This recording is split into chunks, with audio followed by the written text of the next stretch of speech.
Hey everyone, welcome to another Tuesday Tidbit, where I read something from the Bible and share something I thought was cool for my devotional time this week. Today we're going to be looking at John chapter 4, and I'm going to read you verses 13 through 14. Jesus said to her, "Everyone who drinks of this water will be thirsty again, but whoever drinks of the water that I will give him will never be thirsty again. The water that I will give him will become in him a spring of water welling up to eternal life." So in this passage, Jesus is speaking with a woman at a well in Samaria, which at first glance might seem totally normal. But if we look a little bit at the cultural context, we'll see why this is so beautiful and powerful of a passage. First of all, in verse 4, we see that Jesus had to go to Samaria.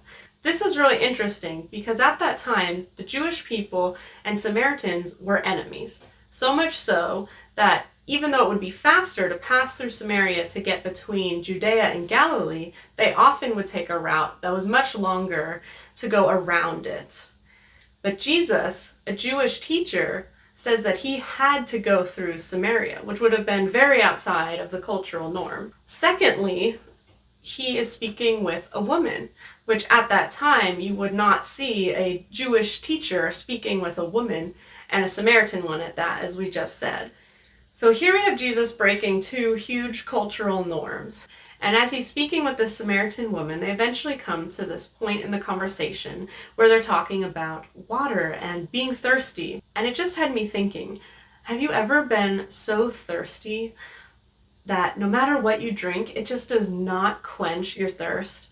You might have some coffee and it's so delicious and tasty, or you have a refreshing Coca-Cola on a hot day, and for a moment it tastes really good and it feels refreshing, but you're still so thirsty because you need water, because the only thing that truly can quench that thirst is water, because we need it to survive. Here we have Jesus getting to that same concept, but at a spiritual level. This spiritual thirst that we all have, our souls are thirsty for truth, for justice, to be seen and known and loved unconditionally, for meaning and purpose in life, thirsty for knowledge and understanding. We have these longings within ourselves that we are always looking to satisfy, and a plethora of options. We may look to others, to the people in our lives, to satisfy those needs. We may look to our hobbies or our interests. We may look to our work or our finances and material possessions to satisfy these hungers that we have deep in our soul. We may look to romantic intimacy and relationships, to nature, to different types of beliefs as well. And here we have Jesus talking about this living water, this wellspring of water rising up, an eternal supply overflowing, that when you take a drink of it, you will thirst no more. There's two really powerful things we can take away from this. The first being that just as water is the true drink that can only quench our thirst, Jesus is the only one who can quench our spiritual needs. He is the one who can satisfy the longing of our soul that no other thing in this world can offer. Just like the coffee or the soda or the tea, these are things that temporarily help our thirst, but don't truly quench it the way water can.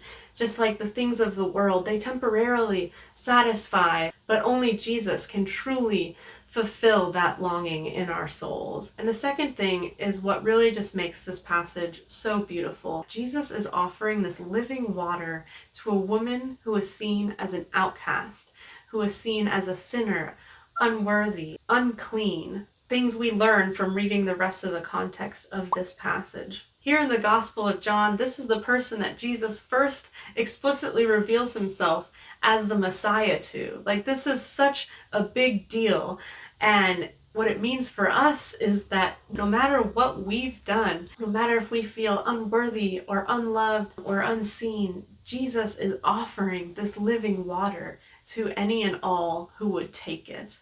And it's just such a beautiful picture of the gospel. The fact that Jesus did not want to be separate from us. He didn't want to see anyone perish. And so he gave his life on the cross so that we could have eternal life and be forgiven of our sin when we turn and put our faith in Him. So that's the Tuesday Tidbit for today. I hope it could encourage you and be a reminder that no matter where you are in your life, no matter what you've done, this living water is available to any and all who would come to Him, and for the longing of your soul to truly be satisfied and rest in the peace of knowing God. Thank you so much for watching. Please leave any questions or comments below. I hope you guys have a great day, and I'll see you next week. And scene! Woo!